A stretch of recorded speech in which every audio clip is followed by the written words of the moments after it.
Welcome to the Boxing Talk Show. Fair but firm. With the Hall of Fame boxing referee. I'm Joe Cortez. And co-host John Zemel for all of Las Vegas. Come on, guys. Let's touch them up. Clean fight.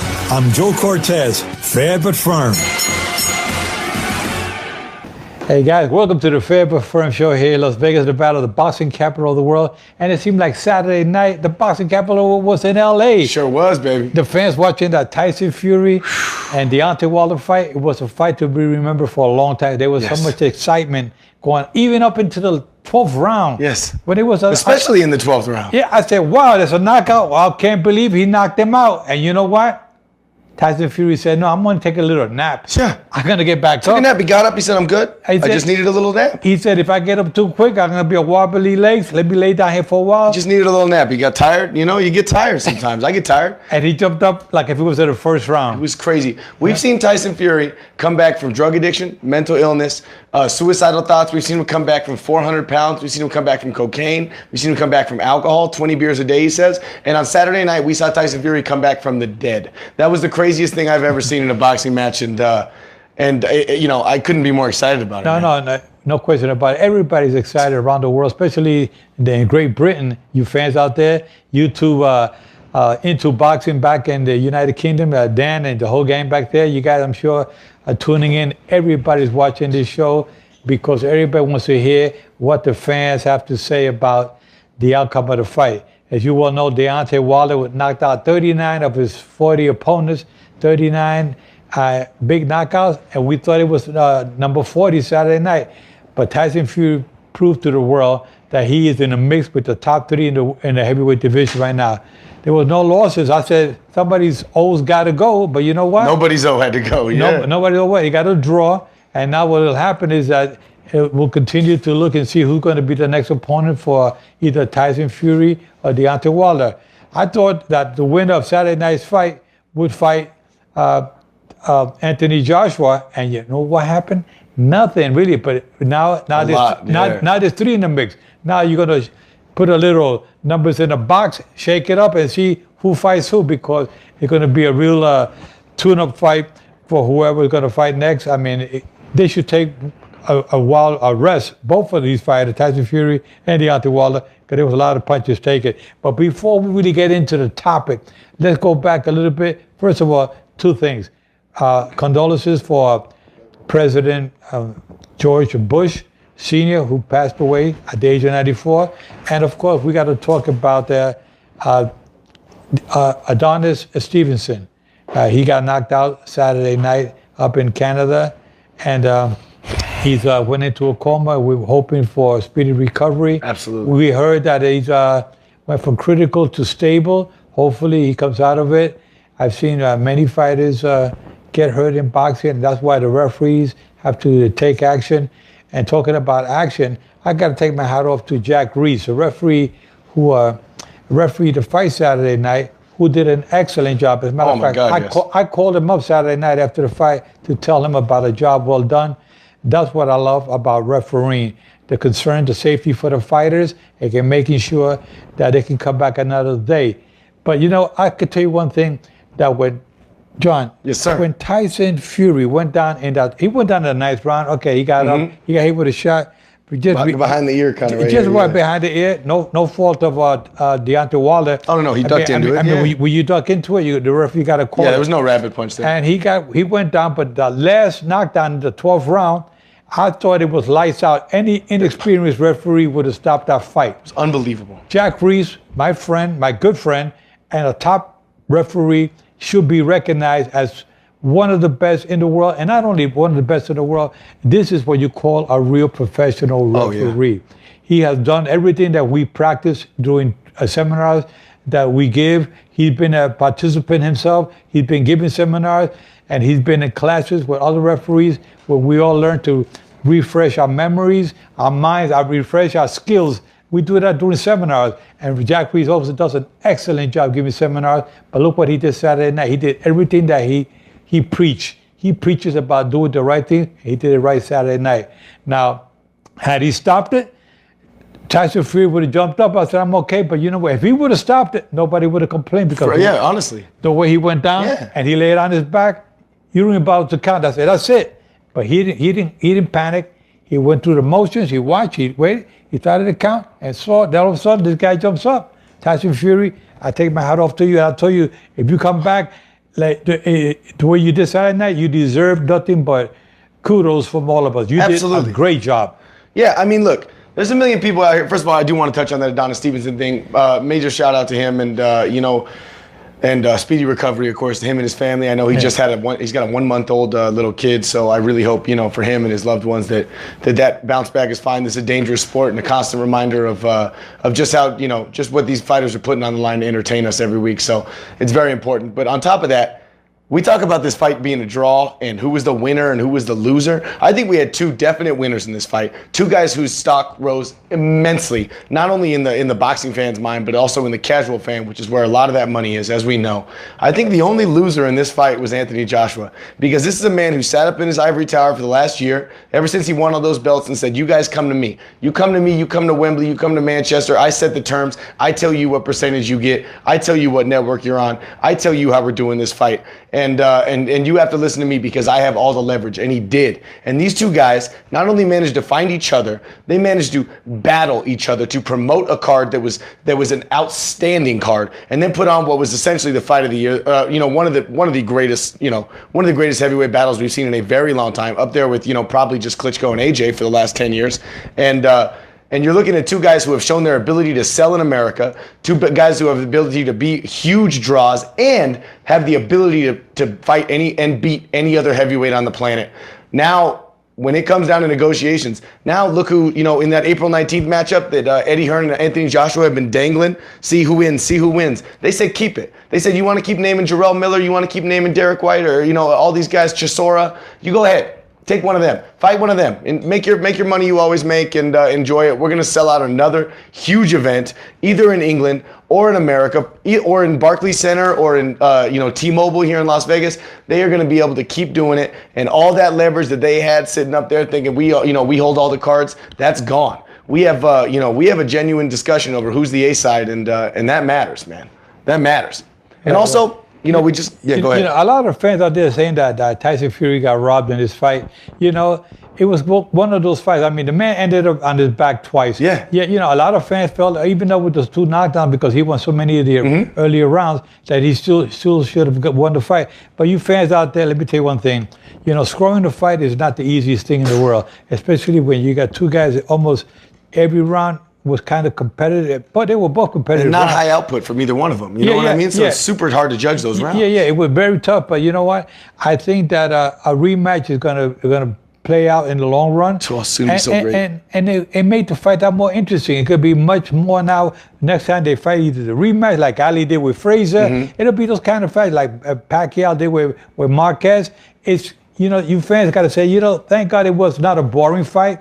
It was not that one guy got knocked out in 1 or 2 rounds. It was very competitive to the last bell. So the fans won as well. The fighters won, the fans won. I know the Brits are upset that Tyson Fury didn't get it, and the American fans are upset that Wilder, the American fight, didn't get it, but it was good for boxing. That's not a bad thing. If there's a draw and it's controversial from both sides, that's not a bad thing. That's a good thing for the sport. That's a good thing for boxing. And by the way, if you watch this fight, and at the end of it, your only takeaway is that Tyson Fury got robbed, then the only robbery that's happening is what you're doing to yourself. Because at the end of the day, this was a huge event, a massive, beautiful fight. This is the reason why we watch this sport. If all you can see is the result of the judges, then go watch soccer, go watch hockey, go watch something where there's no subjectivity involved. Because this sport isn't for you. That's just the way it is. Tyson Fury came back from 150 pounds in 1 year, fought the champion, the WBC champion of the world, in his own country, on his own network, on his own terms, got knocked down twice and didn't lose. This was the best result for boxing, the best result for either man, and I could not be happier, because this rematch is going to be great for everyone involved, especially the fans. So I don't see how you can, you're only tainting yourself if that's the way you're trying, if that's the lens you watch this through. Yeah, now I can tell you one thing is that Tyson Fury is still in the mix. He's on the top now. Everybody can say, listen, whoever wins, if Anthony Joshua fights Deontay Wilder, then the winner will fight Tyson Fury, which is fair. I mean, his stocks didn't go down. His stocks went up compared to what happened before. He's up there again. He's doing a great job. He's doing. He came back the way that we want to see fighters come back in boxing. I mean, he did the unbelievable. Yes. I mean, being with the drug situation, alcohol, the weight increase, and the way he came down, he was focused. He said what he was going to do. We know that Conor McGregor was going to do all of it. And he said to Mayweather, he tried, but Tyson Fury made it happen. Tyson Fury made it. And I got to go back and get to the referees. Yeah. I mean, Jack Reiss again. Jack Reiss, a great guy, great referee for the Saturday night. I felt that before the fight, I didn't know who was going to be the referee. I didn't really bother looking into it. But I said, if I was commissioner, I would definitely put in a Jack Reiss for that type of fight. You said that on Saturday on the show, yeah? Because you know what? The guy is so tall. These fighters are so tall. So is Jack Reiss. Jack Reiss is about 6'1", 6'2", a good heavyweight himself with a slim, nice 220, 225. If I'm wrong, Jack, I know maybe I'm putting it a little bit lower. We should make the referees weigh in. I think Jack Reiss really did a great job. He was unbelievable, man. I just can't thank you enough, Jack, for putting the boxing level where it belongs, because you did the right job. And all commissioners around the world, actually, everybody should look at you and say, this is the kind of referee we need for fights. You didn't panic. You were not in the picture all the time. You were just right. You were almost invisible all night long. You were there where they needed you. Mm-hmm. He gave him an opportunity to tie him up. He gave Fury an opportunity to tie him up, but he didn't let him hold on. He didn't let him over clinch, but he gave him an opportunity to use his weight and use his body. And as long as someone was throwing, allowed the clinch to happen, which made it very difficult for Deontay Wilder to finish him at the end there. I mean, that's one thing that's the most exciting thing about this. Either one of those guys can win the fight in the rematch, and either one of them can take down Anthony Joshua for so many reasons. If you tell me that Anthony Joshua is going to make Deontay Wilder miss as much as Tyson Fury, then you're crazy. I haven't seen that kind of head movement from a heavyweight since the gentleman whose poster is right behind me there, a man who called himself the greatest and meant it. That's the last person I've ever seen at that weight class be able to move the way he did. And he made him miss, and there's no one else that can do that. That was what was so exciting. Yeah, former welterweight champion Jesse Vargas on the show last week, on the Joe Cortez show here in Las Vegas. And a different show, you guys should watch it as well, the Joe Cortez show in Las Vegas. It's a good show. On Facebook. But Jesse Vargas predicted just what happened Saturday night. He said that Tyson Fury is going to be difficult for Deontay Wilder because of the height, and Deontay Wilder never fought anybody taller than him. Yeah. Here he fought a guy who was 6'9" and had speed, had good movement. I thought that maybe after 6-7 rounds, Tyson Fury would start to fade out, and he didn't. He went all 12 rounds like if it was the first round. He was in great conditioning meant a lot. That was the biggest surprise of the fight. But you know what? Another surprise is that he has a young trainer. Oh, 26 years old, man. Time of the fight. He had a young trainer. 2 years younger than me. Yeah, Honestly, that's crazy. That's 3 years younger than me. Basically, yeah, exactly. That's young, man. That's crazy young. But you know what? But he did a great job. So I take off my hat to his trainer. Yeah, Davison. And Davison? Davison's his last name. I think his first name's Ben, but don't quote me. I call him the Great Davison. Call him the Great Davison. I think you did a good job in training Tyson Fury for this fight. You got to lose weight. You had him moving the head. That's one thing I always tell the fighters. Move the damn head. Why coming forward? You coming in forward, they're hitting you with everything. Move the head. Keep moving. Jab, keep moving. Don't be stationary. And that's what Tyson Fury did. You know what else I noticed? Deontay Wilder didn't fear Tyson's power at all. When he fought Stavern the first time and when he fought Ortiz, he fought a lot more kind of on his back foot at first. He was scared of their power. With Tyson Fury, he had his hands down looking for his shot. He admitted he rushed his shot, but he wasn't afraid of it, and he got peppered a lot, and that's why his eyes got so swollen. But he didn't fear a knockout like he did with Luis Ortiz. When I was training Conor McGregor for the Mayweather fight under rules on boxing, Conor McGregor would pull out or put his two hands behind his back. Yeah. And hit me. And I was surprised to see Tyson Fury do that against Deontay Wilder, of all people. I mean, of all people, the guy got a knockout. The guy who can put you to sleep. Yeah, and he put his hands behind his back and come on, hit me, But he can do that because he got the height. He got the reach. He can move away, and he had the reflexes. He definitely had everything going for him. Now, with Tyson Fury, if you're watching, buddy, keep yourself intact. Don't put on the weight. Don't go to anybody telling you let's have a beer or let's have nothing.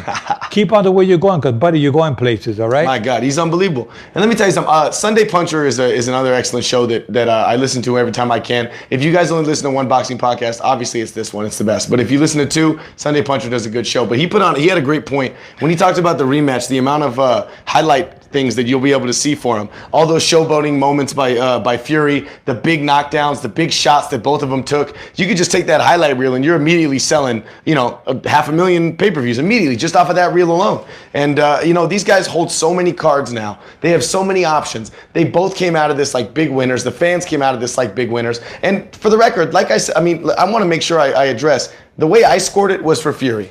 The way I scored that fight, I thought Fury won it.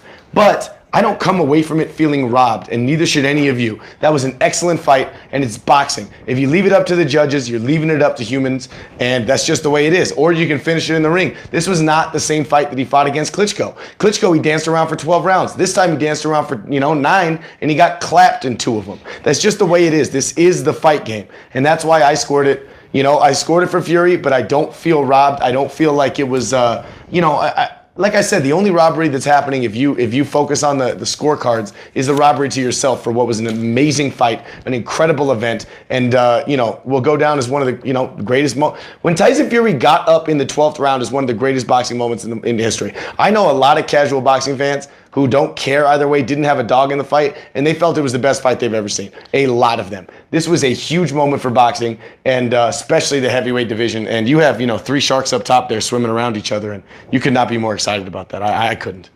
Okay, fans, talking about this heavyweight championship fight Saturday night was good for boxing, and I feel being around boxing for over 60 years of my life, I can tell you that this goes in there as not a war, but a very much anticipated fight. The fans wanted to see a fight. Everybody thought it was going to be a knockout. I myself predicted that Deontay Wilder would stop Tyson Fury after 8 rounds. And you know what? I was wrong. And I'm glad I was wrong because in my mind, I didn't see this as a very exciting fight. But at the end, I take my words back. I got to take my hat off again to Tyson Fury and Deontay Wilder for putting up an excellent show. I mean, if they go back to the drawing board and they look at themselves the way they fought, I'm sure they can make a lot of adjustments for the rematch. They will have to. I mean, Tyson Fury did some crucial mistakes, and so did Deontay Wilder. Deontay Wilder would have thrown those haymakers, he was rushing them, man. Left, and those straight right. Those kind of punches are the kind of punches that I like fighters. When I was a fighter, I would love to see guys throwing punches like that because those are the kind of punches. What they're doing, open yourself for counters. They're telegraphing. They're telegraphing. I see it coming, but when you throw like Tyson Fury was doing it, he was throwing the jab and the straight right hand. When you throw a straight right hand, it's quick. As to when you're going like this, it's big loopers. It's looping. You see it coming, so you get away. And with the height and the reach that Tyson Fury had, he was able to get away from most of those punches. As amazing as Tyson Fury was, and he was, I felt like he fought a perfect fight. Yeah. I don't think he could have fought a better one outside of the 12th round. I thought he fought as perfect as he possibly could. And that's why going into the rematch, there's still so much intrigue. Yes, he outboxed him, but how do we know that he can stay away from that big right hand? Deontay Wilder did not fight a perfect fight. He did not fight his best fight. Tyson Fury seemed like he did outside of leaving himself open in that 12th. Okay, Tyson Fury made some mistakes. Not many, but when he goes back to the drawing board and his trainer, Davidson, you're watching out there, look at the replays and look at some of the mistakes that he made. If you can adjust those mistakes, he will come up number 1 of the 3 that are up in the top right now. He needs some adjustments and train him the way you did. He did not fizzle out. His cardio was so outstanding. He was out there. His reflexes are good. I like the head movement is good. But there's a couple of more things that goes with the boxing, and that's the combinations. I like to see more combinations from a fighter like Tyson Fury because Tyson Fury has the reach. He has the speed. He could have capitalized with more combination. The same thing applies to Deontay Wilder had a lot to fix. Deontay Wilder let him get away with a lot of his moves, and he could have stepped in a little bit more and gotten inside with more left hooks to the body. He didn't hardly throw any body shots. And that's where these guys, when go back to the drawing board, they'll say, wow, yeah, I could. If Deontay Wilder would have capitalized after either knockdown, then he would have been done. I mean, he was clearly compromised after both knockdowns. And if you can land one more solid punch in that same round, either the 9th or the 12th, then you have a knockout. But he wasn't able to. I mean, that's what makes this fight so exciting. That's what makes the rematch so exciting. Is there's so many unknowns. We don't know how it could play out for the second time. We have no idea. This time we didn't know which Tyson Fury we were getting. Now we realize we do. And this was, by the way, Yes, fighting Klitschko is big on paper, and it's a million things. This was the biggest moment of his career. This was the biggest fight of his career, and when he got up in the 12th round, was as big as any moment he's ever had. Okay, now we're going to call in my friend Jack Reiss, a referee. What an honor. We're going to call him in so he can give us his little input on this fight. Let's see, Jack Reiss, pick up the phone, my friend, because here we are. Jack Reiss, how you doing, buddy? Hey, Joe, how are you? Okay, my friend, I'm glad to have you on the phone. It's an honor to have speaking with a referee who did such an excellent job Saturday night. You know, it's a good thing that we're not calling to ask you why did you do this, why did you do that, with controversial endings. You did what a professional referee is supposed to do. You performed the way we've given seminars. When you give your seminars, and we're there, I've been present at some of your seminars, and you've always been a professional at what you do. And tell us a little bit about how you felt during the fight. First of all, when you went into the dressing room, you gave the instructions to the fighters. How was the attention getting from both fighters, from Deontay Wilder and Tyson Fury? When you go in, that's where the referee takes control back in the dressing room. Explain to our listeners out there, how did you take your responsibilities that night? How do you go forward that night? Well, it was interesting. There was a lot of tension between them, and it was, admittedly, it was the longest instructions I've ever had to give because there were so many questions from both camps. And I had done my research, and I had about 3 or 4 things I wanted to warn each fighter about, and each fighter complained about the other, or the corners did. So to establish control, I just made sure they were very clear on what I expected of them, and also what they could expect of me. And the biggest thing was, when I say the word stop, there's no more punching.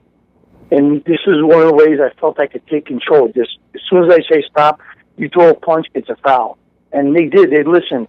And there was tension. The other thought the other guy was going to be dirty, but they ended up both fighting very clean, hardly any holding, 1 or 2 rabbit punches the whole night. It was a great fight. And thank you for having me on, by the way. Both of you gentlemen, thank you. Well, thank you for joining us. Well, Jack, let me go back. Now, you and I have been referees for many years. We worked for many years together. And I've been retired, and now I can talk openly more about referees' duties and performance. I mean, I've always talked about referees' performance and whatnot, but here Saturday night, when the first bell sounded, you were in the ring, you gave the instruction to both fighters, and you told them about the trunks were a little high on both sides, and so you took control right from the beginning, from the opening bell, and you were able to monitor it. What were you expecting in the first round from both fighters? Based on what I saw in the tapes I studied, and also in the fights I did with Wilder, because of their size and their power, I expected them to be feeling each other out. I didn't think there'd be a lot of big fireworks, but I was waiting for it in case it was going to happen. And let me back up and tell you, and I'm sure, Joe, with all the fights of tremendously high magnitude you've done this as well. Both guys were sporting a beard. Both guys had, in the past, wore their trunks almost up to the nipples, and they were both big, both of them. And we addressed these problems 10 days out. I wrote a letter to the commission attached with the regulation about the trunks, and I also, and the beards that had to be neat and trimmed. And I also said we have to have the rope extremely tight. Their combined weight is over 500 pounds. With me in there, it would be 6. If we all go flying against those ropes, it's going to be ugly. So we took care of a couple of things up front, a week out, let the camps know what we were expecting. Tyson Fury, we asked him one time, he shaved the beard off. And Deontay trimmed his down so there wouldn't be any controversy with that. And with the trunks, we did the same thing. And they were right at the waist, just a little bit above. Well, that's what a lot of people don't understand. That these are what goes on behind the scenes. A lot of homework involved, yeah. The preparation. Oh my God, yeah. The preparation before a fight is not just the day of the fight. It's doing your homework like you did, like referees are supposed to do. Watch the fighter's style, see if they have any dirty tactics, any unsportsmanlike conduct. Yeah. And of course, your domain is that ring, and you're responsible for what goes on in that ring. Besides just you refereeing, is also that making sure that the ropes are right, making sure that the canvas is correct, that there are no bumps on the canvas. So all these things that people, that fans, don't even know about. They take it for granted. These are a lot of homework that we have to do, and you did a great job in making sure all those things were in place. Absolutely, Jack. I gotta tell you, Joe, you know what I gotta tell you, Joe? What's that? You and I have discussed this, and we've laughed about it. I had a list of things that both guys they do that I didn't like, and I brought up to Tyson Fury. I said, "Look, Tyson, I'm not picking on you, and I got a list for Deontay, but some things you've done in the past that I'm not going to be allowed tonight is like when you knocked out Cunningham, you shoved him to the ropes and you spread his jaw with your forearm and then knocked him out. So there's no pushing or holding and hitting. I said you can't grab the ropes, hold the ropes, and throw a punch and pull yourself back with the ropes. I told him, and he acted like a kid that was caught with his hand in the cookie jar. Yeah. It was just like you and I have talked about. It was funny. Yeah, well, these are the kind of things that a veteran referee like yourself, a very well experienced referee, had you been inexperienced, you would have made some flaws that night, and especially with that knockdown in that 12th and final round. Yeah, let's touch on that. Any inexperienced referee would have probably stopped it. Nobody would have complained about it because you said the guy's out. I want to get the doctor there as quick as possible. But you took your time. You didn't panic. You said, "What? I'm gonna give this guy an opportunity to see." You saw he was just laying there for a couple of seconds. Like I said, any referee will automatically wave it off. You don't have to give the full count. You can say, "I could have counted to 1,000. He was going to get up," and that's the way he looked. But he surprised the whole world. My God! I think he even surprised and himself. Joe, you know what I got to remind you of? What's that? You and I had this exact conversation in reverse, and this is where I learned about it. I asked you in your home 10 years ago, what were you thinking when Pacquiao knocked Marquez down for the third time in the first round? And you told me, I knew he had a full gas tank. They weren't devastating knockdowns. I'm going to give this guy a chance. And I said to myself, very, very much similar, this is a championship fight. I got to count a champion out, or I got to give him a shot. And that's what I did. It goes back to what you and I discussed. Well, you know what? So if you ever made a right call in boxing, it was that night of not calling it off. That's amazing. No, thank you. Well, I got to tell you, Jack, I mean, that's to that point. One of the natures of your job, and you know this all too well, and Joe knows this way all too well, is that the only time you guys normally make the news is if something's controversial, if something's seen as you doing your job poorly. Very, very seldom, if ever, are you guys ever in the news or in a headline for making a great decision or a great call. That's just the nature of the profession. But you made headlines for what a great call that nonstop was. You've gotten nothing but a ton of credit from the moment that this fight ended.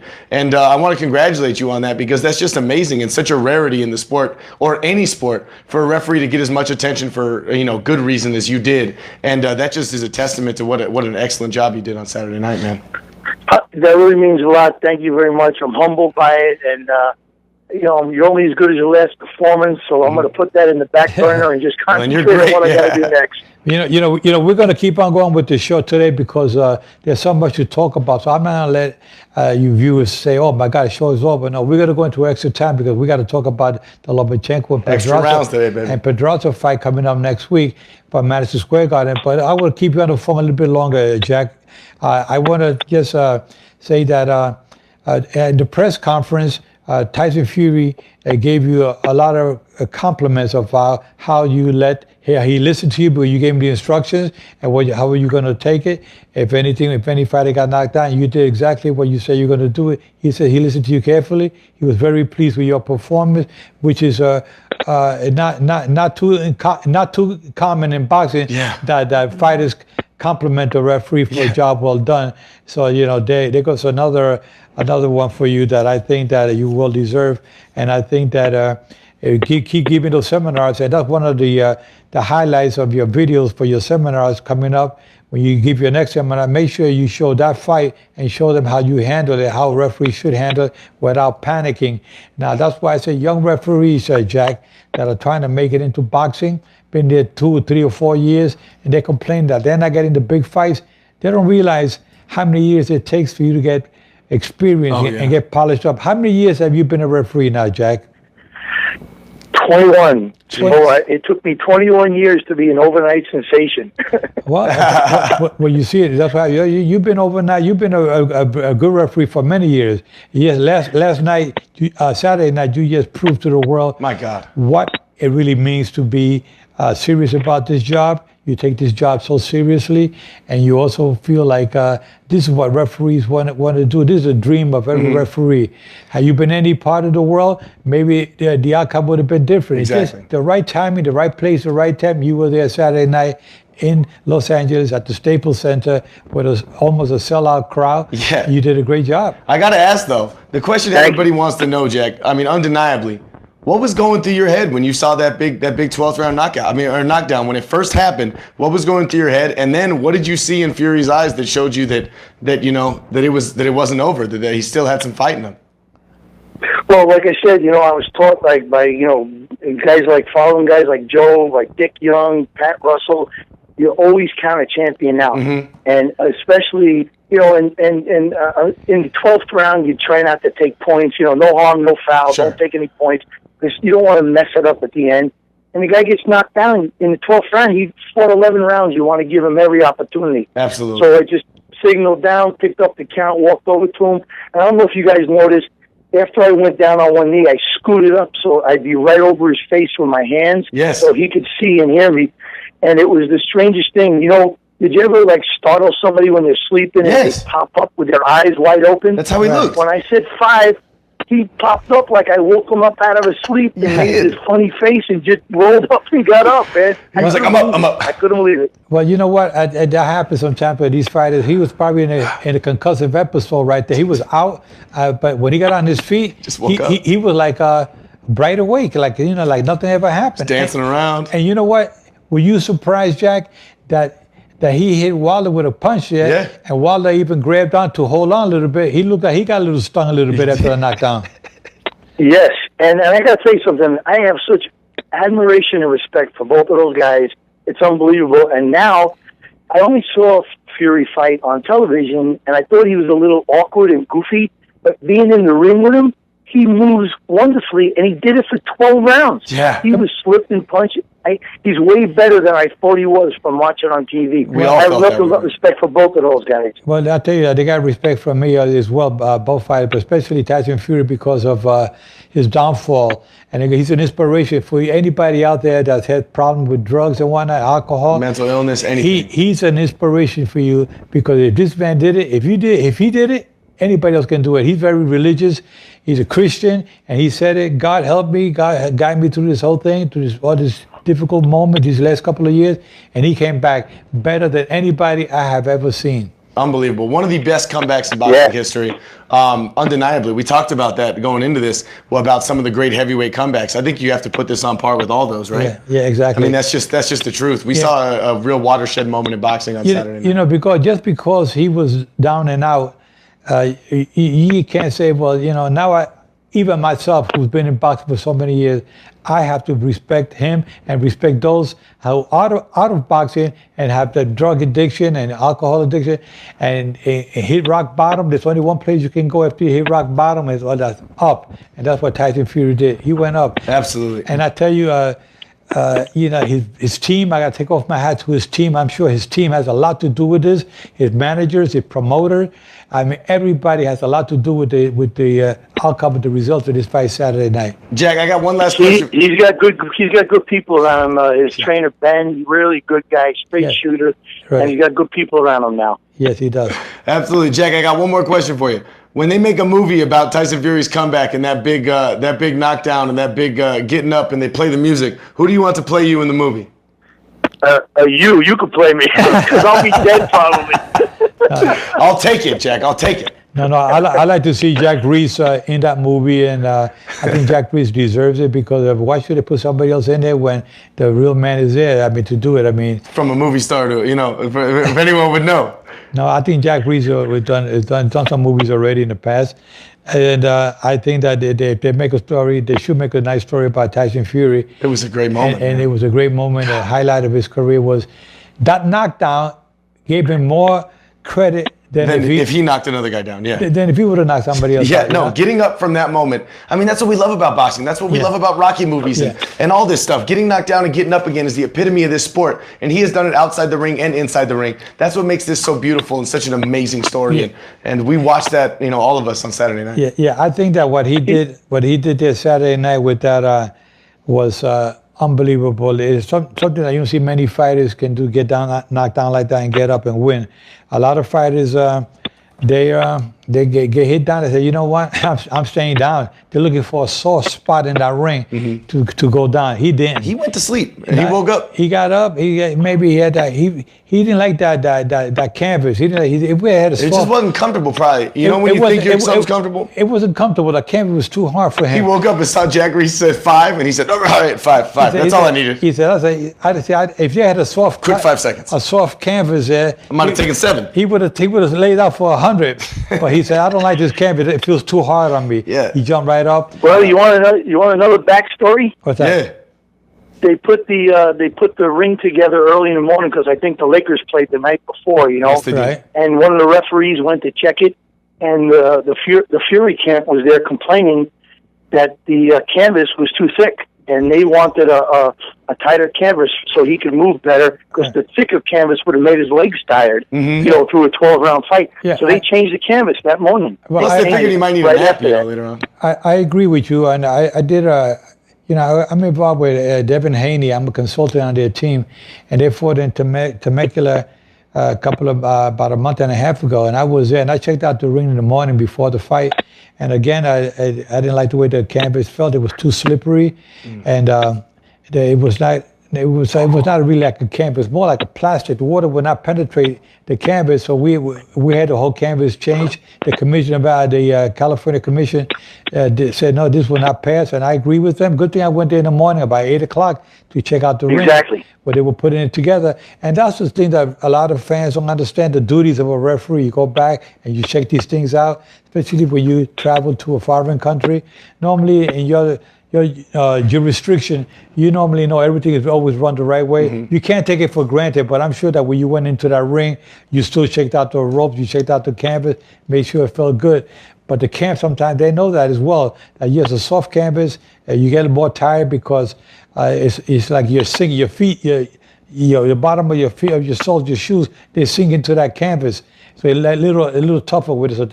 A fast ring, it means that it's quicker. You can move around, you can slide around much easier, and it's less pressure on your legs. So they did the right thing by having some of that padding removed, but it had to be under the certain guidelines to make sure the safety is first. Because when the fighters hit, like Tyson Fury hit, and that canvas that night, it was pretty hard, but it was enough padding there to protect them. Absolutely, man. Yeah. But anyway, Jack, again, I want to thank you so much for being on the show with us today. It was a privilege, man. And keep up the good work, and we'll talk later on, okay, brother? Hey, yes, and thank you guys for having me. And Joe, I just want one more kudos. You got guys like me and Benji Estevez and Mike Ortega and Russell Moore and others that you have been giving these little pearls of wisdom to for many years, and we hope we're doing you proud. That's it, okay? All right, Robert. You take care, brother. We love you, man. Take care. God bless. Love you too. See you guys. Okay, bye-bye. All right, fans. So now you heard there Jack Reiss, a real good referee that has so much talent. And a lot of fans are still asking us about Anthony Joshua and will he fight? Just how do you think it would go? How do you think the fight would go if he fought against Fury? How do you think the fight would go with him? Who would you take? Because I think they're both toss-ups. Right now it's all a toss-up. They're all three in the mix. Right now, as far as I'm concerned, they're all equal right now. If they all fight each other 100 times, they don't win 33 of them, man. That's how crazy it is. And I think that Anthony Joshua has got to come up to the plate now and say, you know what, I'm next. I mean, come on. These two other guys came up, and other heavyweights. Yes. Luis Ortiz was there Saturday night. Luis Ortiz, by the way, knocked out Kaufman in the last stand. Kaufman was a real warrior too, man. He took a beating and kept getting back up. Good for Kaufman, bro. Yeah, Kaufman went down a couple of times. I was surprised that he was able to get up and continue. Kaufman is a tough fighter from Pennsylvania. I never heard much about this guy, but he impressed me. But he stood in there with Luis Ortiz. You guys know what Luis Ortiz did to Deontay Wilder. Deontay Wilder earlier this year with a 7th round, almost had Wilder out. So it goes to show that there's still a mix. Luis Ortiz is still in the mix with the 3 top other heavyweights out there. So I think it was a good undercard all around, man. Yeah. We had Jared Hurd managed to finally put down his opponent Wellborn with that body shot. Wellborn earned his 30,000. That was a good body shot, right? And of course, you had Joey Joyce. Joe Joyce, who, by the way, is 2 years older than Tyson Fury, but is still a prospect, undeniably. Made his 7-0, his 7-0, his showcase fight, and he looked good, as he always does. And I'm excited to see him move up to the next level of competition, hopefully before he starts to age out too much, because he's very excited. Yeah, Joey Joyce looked pretty good Saturday night. He still got a little rough on the edges. Yeah, he's young, man. Not young, he's new. I mean, with 7 pro fights, he's still got a little ways to go before he can polish up. He's still a little green fighter, and I could say it'll take a little while but he can't waste too much time because he's 33 years of age. 32 years old, man. But he's a good fighter, has potentials, and I think another fight for him, maybe a nice, not a tough, but a good 10-round fight. Step up. It's a step up. Fight a guy like Kaufman. But Kaufman did okay Saturday night. He didn't do that bad. He didn't get wiped out in 1 or 2 rounds. No, go up another tier in competition. I agree with you. Go up a tier a little bit and fight Kaufman, and that'd be a good 10-round fight for him. Then from there, we can start looking at something down the line. But we want to talk about we went to extra time now. We're way over extra time. Well over. Let's talk about next Saturday night. Hey, fans, Tyson Fury and Deontay Wilder fight would be a good fight. But then again, you got Anthony Joshua with Luis Ortiz. It's a good mix in there. Yeah, you still got White. You still got Chisora. You still got Big Baby Miller still has his name out there. And we'll still be talking about this fight for a while. I'm sure you fans are going to be still upset that Tyson Fury got robbed. You're going to see a lot of that. Thank God it was a draw. You know what? Because nobody lost. Everybody, they both win, and the fans win. And we'll see another one coming down the line. I can't wait. Now let's wait for talking about can't wait. I can't wait for Saturday night coming up. Me neither. You got Sergey Lomachenko, who's fighting Jose Pedraza from Puerto Rico. Now Pedraza says he wants to give Puerto Rico a big Christmas gift and come on with the title. What a gift it would be. It would be a big gift. You're going up against a guy who's basically. He's the greatest pound-for-pound fighter in the world right now.